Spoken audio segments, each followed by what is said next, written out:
የኢቢኤስ ሶስቱን ቻናሎች ማለትም ኢቢኤስ ኤችዲ፣ ኢቢኤስ ሲኒማና ኢቢኤስ ሙዚቃን በአዲስ አማራጭ በሮኩ ቲቪ መከታተል እንደሚችሉ ያውቃሉ?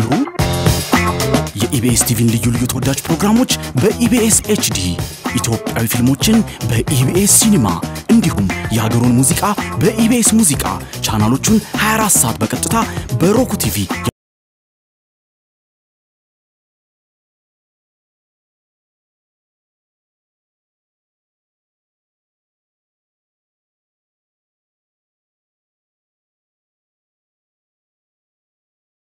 ኢንተርኔት ገዝተው የኢቢኤስ ቻናሎችን መመልከት ይችላሉ። ለበለጠ መረጃ ድረገጻችንን ይጎብኙ። ኢቢኤስ ቴሌቪዥን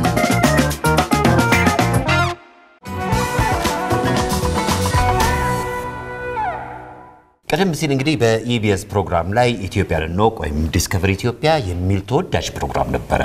በአለፉት ጊዜያቶች መቋረጡ አይዘነጋም። አሁን ደግሞ በአዲስ መልክ ጀምሯል የዲስከቨሪ ኢትዮጵያ። ስለሱ ምን ትያለሽ? ስለሱ ያው ኢትዮጵያን እንወቅ ነው። ኢትዮጵያኖች ሆነን ማናቃቸው ቦታዎች ይኖራሉ፣ ማናቃቸው ባህሎች ይኖራሉ። ይሄ ጥሩ አጋጣሚ ይመስለኛል። ቤታችን ቁጭ ብለን ስለ ኢትዮጵያ ብዙ መረጃዎች የምናገኝበት ዝግጅት ነው። በጣም ጥሩ ነው። አዎ እንግዲህ ኢትዮጵያን እንወቅ ብለን ስንል በአራቱም አቅጣጫዎች ብዙ የሚታዩ ቅርሳዊ ነገሮች አሉ፣ እንዲሁም ደግሞ ታሪካዊ እነዚህ መዳሰስ ያለብንና ህብረተሰቡ መገንዘብ ማወቅ የሚገባቸው ወይም ማወቅ ያለባቸው ነገሮች ይኖራሉና እነዚህን የሚያሳውቀን የሚያስተምር ትምህርት ሊሰጥ የሚችል እጅግ በጣም ተወዳጅ ፕሮግራም ነውና ዲስከቨር ኢትዮጵያ ወይም ኢትዮጵያ ላይ በአሁኑ ሰዓት ከዚህ ጋር ተያይዞ ይቅርታ ላቋርጠና ምን አስታወስከኝ ልጅ ያለው አገርን እንወቅ የሚል ፕሮግራም ነበረ። በየወሩ መሰለኝ ካልተሳሳትኩኝ በየወሩ ትሪፕ እንወጣ ነበረ። ጉዞ አገርን እንወቅ የተለያዩ ቦታዎችን እንቆበኝ ነበርና ከሱ ጋር የተያዘ ያው አገርን የማወቅ ነው። ብዙ ጊዜ ኢትዮጵያኖች ሆነን ማናቀው አሁን ስለ አክሱም ሊሆን ይችላል፣ ስለ ጎንደር ሊሆን ይችላል፣ ስለ ብዙ ክልሎች ማናቀው ነገር ይኖራል። በተለይ ደግሞ ይሄ ታሪካዊ የሆኑ ቦታዎችንና ለረጅም ጊዜ እንግዲህ በዚህ ፕሮግራም ኢቢኤስ ላይ ታይ ነበር፣ በመሃል ላይ ተቋርጦ ነበር። አሁን ደግሞ ብዙ ሰዎች እየጠየቁ በአዲስ መልኩ ተጀምሯል። ይሄን ፕሮግራም ለመከታተል የምትፈልጉ ተመልካቾች ሮብ 2 ሰዓት ተኩል ማታ ይተላለፋል። ኢትዮጵያን እንወቅ ወይም ዲስከቨሪ ኢትዮጵያ ፕሮግራም ምን ይመስላል የሚሉ ካሉና ስለሱ ደግሞ ማወቅ የሚፈልጉ ካሉ እዚህ በእኛው ፕሮግራም ላይ ትንሽ ቀንጨብ አድርገን እናሳያቸዋለን። መልካም ቆይ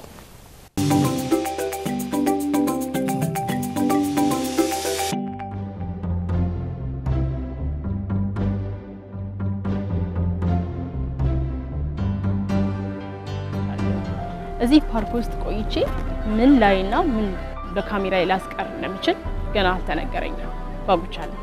እኔ ማያለው ለእናንተ ማሳያችሁ።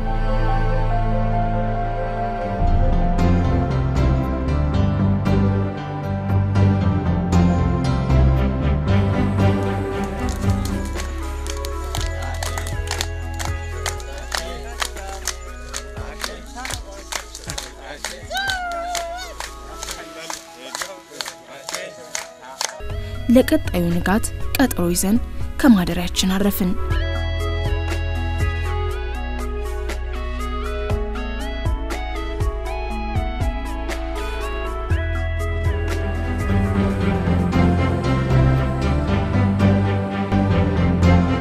በአፍሪካ ብቻ የሚገኘውን የዝሆን መንጋ ድምጻችንን አጥፍተን በቅርብ ርቀት ለመመልከት ምቹ ቦታ ላይ ቆመናል።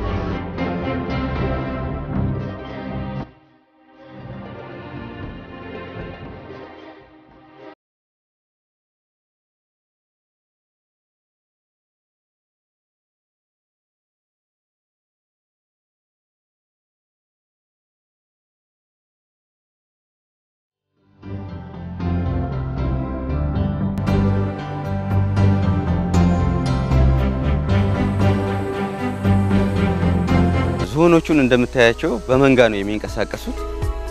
በአብዛኛው ጊዜ የመንጋ መሪ አለ። የመንጋ መሪዋ በአብዛኛው ሴት ነው የምትሆነው። ሴትና በእድሜ ብዙ እድሜ ያስቆጠረች ነች የምትሆነው እና የመንጋ መሪዋ እንደምታያት ቀደም ብላ መንጋው ከመድረሱ በፊት ያለውን የአካባቢውን ሁኔታ ጸጥታው ምኑን የምታረጋግጥ ነች። ከዛ በኋላ ነው መንጋው ተከትሏቸው የሚመጣው። እንዲሁም ከኋላ ደግሞ የሚከተላቸው መኖር አለመኖሩን የሚያጣሩ እንደዚሁ ከመንጋው አባላት የዝሆኖች ይኖራሉ። በእንደዚህ አይነት ዝሆን በተለየ የቤተሰባዊ ትስስር የሚኖር እንስሳ ነው። አንድ የዝሆን አጠባበቅ ስልት አለን። እኛ ባለንበት ሳይሆን ዝሆኑ በሄደበት ቦታ እየተከተሉ የሚጠብቁ ስካውቶች አሉ።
ለዚህ ውስጣዊ የተፈጥሮ ክዋኔ ማሳያነት የአፋር ምድር ወደር አይገኝለትም።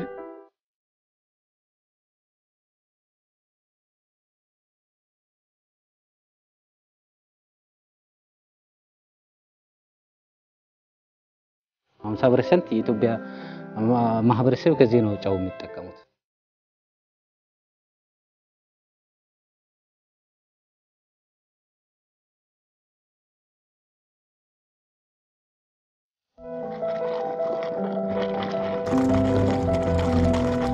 ውሃም አይደለም ተራመጅበታለሽ። ምናልባት የሆነ ጊዜ ደግሞ ተራመጅበታለሁ ብሎ የሚያስብ በሌላ ጊዜ ሲመጣ ደግሞ ውሃ ሆኖ ያገኘዋል።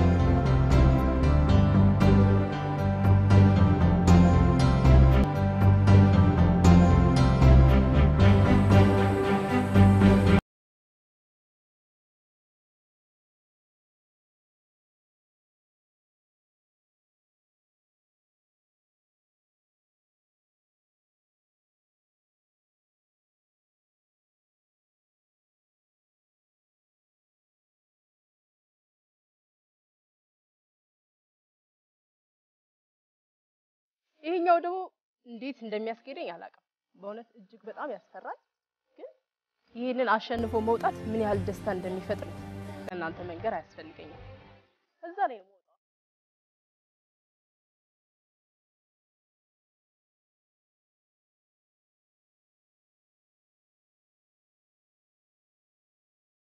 እኔ ሴቶች እኛ ብንሆን ላይ ድረስ መውጣት ቢፈቀድልን እንዴት ሆነን እዛ እንደምንደርስ አላውቅም።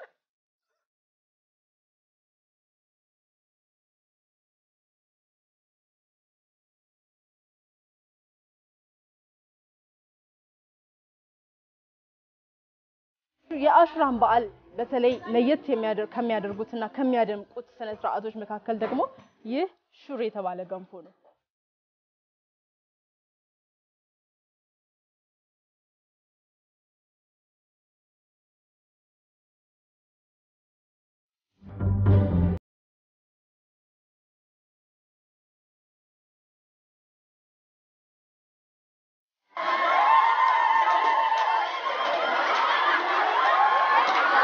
ይህ ጅብ መቶ ገንፎን ከበላ ያው ቀጣዩ አመት ጥሩ ይሆናል ተብሎ ነው የሚታሰበው።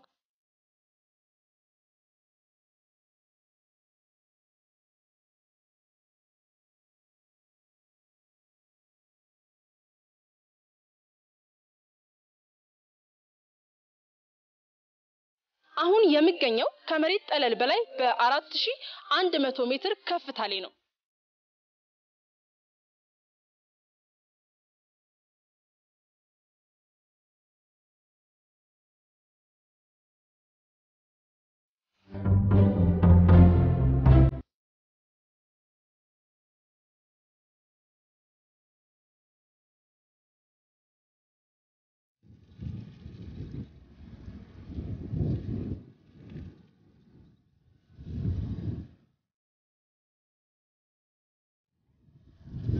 ወደ ውስጥ እየገባን ከሄድን በጣም አንዱ ካንዱ የተጠላለፈ ስለሆነ ይብን ሰው ማለፍም አይችል አየርም ማግኘት አይቻልም። ከነዚህ ከ273 ምንጮች መካከል ደግሞ እዚህ ከፍሬ የምትመለከቱት ከከፍታ ቦታ ላይ እየተወረወረ ወደ መሬት የሚደርሰው የጫሞጋ ወንዝ አንዱ ነው።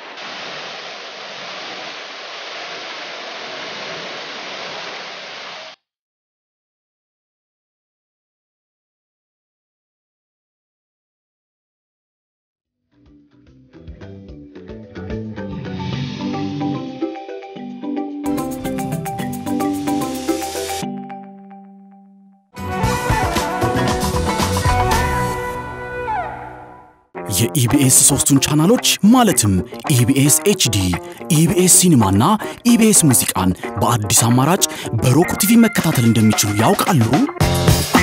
የኢቢኤስ ቲቪን ልዩ ልዩ ተወዳጅ ፕሮግራሞች በኢቢኤስ ኤችዲ፣ ኢትዮጵያዊ ፊልሞችን በኢቢኤስ ሲኒማ እንዲሁም የሀገሩን ሙዚቃ በኢቢኤስ ሙዚቃ ቻናሎቹን 24 ሰዓት በቀጥታ በሮክ ቲቪ ያለ መቆራረጥ መከታተል ይችላሉ።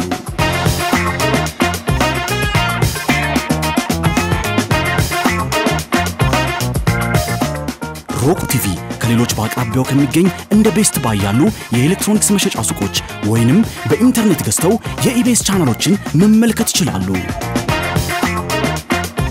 ለበለጠ መረጃ ድረገጻችንን ይጎብኙ። ኢቢኤስ ቴሌቪዥን